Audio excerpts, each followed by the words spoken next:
अब बात करते हैं नेगेटिव फीडबैक मैकेनिज्म की। ठीक है, तो इसमें सबसे पहले हमको ज़रूरत होती है सेंसर की, जो क्या करता है, जो भी स्टिमुलस हो रहा है या फिर जो भी चेंज इन वेरिएबल्स हो रहा है उसको डिटेक्ट करता है, उसको सेंड करता है किसके पास, कंट्रोल सेंटर के पास। अब कंट्रोल सेंटर ने क्या करा, जो भी सेंसर से स्टिमुलस आए थे उनको रिसीव करा और कमांड सेंड करी किसको, इफेक्टर को। अब इफेक्टर ने क्या करा, जो सिग्नल्स आए थे उसके अकॉर्डिंग रिस्पॉन्स क्रिएट करा और वापस होम्योस्टेसिस को मेंटेन कर लिया। ठीक है, अब आगे बात करते हैं इसके एग्जांपल्स की। तो इसमें हम बात करेंगे regulation of secretion of many hormones, जिसमें हम पहली बात करेंगे नेगेटिव फीडबैक मैकेनिज्म, जो किसकी होगी, सिक्रेशन ऑफ थायरोसिन। ठीक है, या TSH। आगे बात करते हैं इसके हम चार्ट के कि ये कैसे होता है।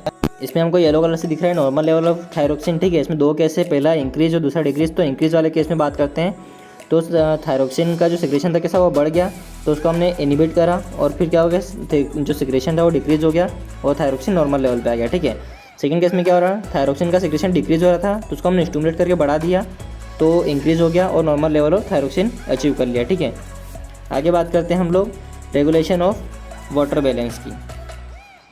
तो इसमें भी सेम केस होगा। ठीक है, पहली कंडीशन होगी नॉर्मल वाटर कंटेंट। ठीक है, तो एक साइड था डिक्रीज, एक साइड बनेगा इंक्रीज। पहले बात करते हैं डिक्रीज की। इसमें भी दो केस होंगे, पहला होगा थर्स्ट मैकेनिज्म। ठीक है, दूसरा होगा ADH हार्मोन मैकेनिज्म। तो ये डिटेल में नर्वस सिस्टम में दिया हुआ है हाइपोथैलेमस चैप्टर में।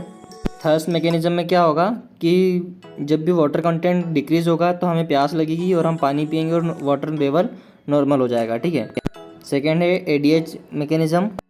हालांकि इसमें कुछ समझाने जैसा है नहीं, चार्ट देख के सब कुछ समझ में आ रहा होगा क्लियरली, तो देख लो अपने हिसाब से।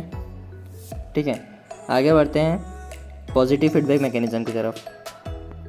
तो इसमें पहला पॉइंट ये होता है कि ये जो सिस्टम होता है ये होम्योस्टेसिस प्रोवाइड करने के लिए ऑपरेट नहीं होता है। ठीक है, दूसरी बात ये इसमें सेकंड पॉइंट ये आता है कि ये उसी डायरेक्शन में वर्क करेगा जिस डायरेक्शन में चेंजेस ऑलरेडी हो रहे हैं। ठीक है, मतलब अगर आप उदास हो तो आप और उदास होते जाओगे और उदास होते जाओगे, सेम एक ही डायरेक्शन चलता रहेगा। ठीक है, इसका नेक्स्ट पॉइंट है कि ये जो मैकेनिज्म होती है ये एक विशियस साइकिल है। ठीक है, जो तभी रुकेगी जब इस पर स्टिमुलस अप्लाइड होगा।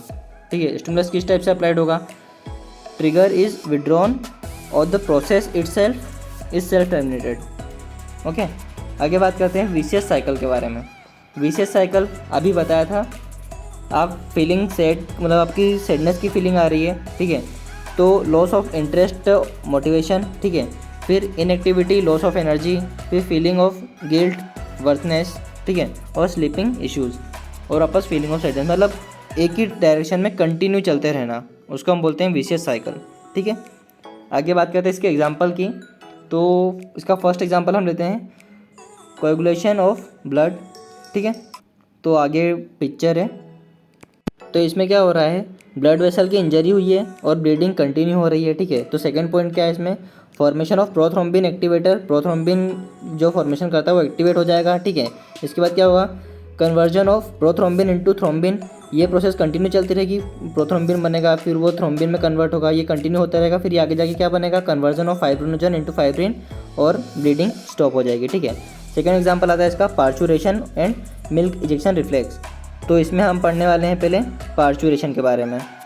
तो इसमें भी सीधी सी बात है, ऑनसेट ऑफ लेबर हुआ। ठीक है, तो क्या हुआ, कॉन्ट्रैक्शन ऑफ यूटेरस स्टार्ट हुआ, फिर movement of foetus into cervix, फिर क्या हुआ, डायरेक्शन ऑफ सर्विस हो जाएगा, फिर movement of foetus through cervix, stimulation of receptors in cervix, फिर क्या होगा, discharge of impulse from the receptors, फिर क्या होगा, transmission of impulse to hypothalamus, release of oxytocin from hypothalamus, और क्या होगा, वापस कॉन्ट्रैक्शन ऑफ यूटेरस हो जाएगा।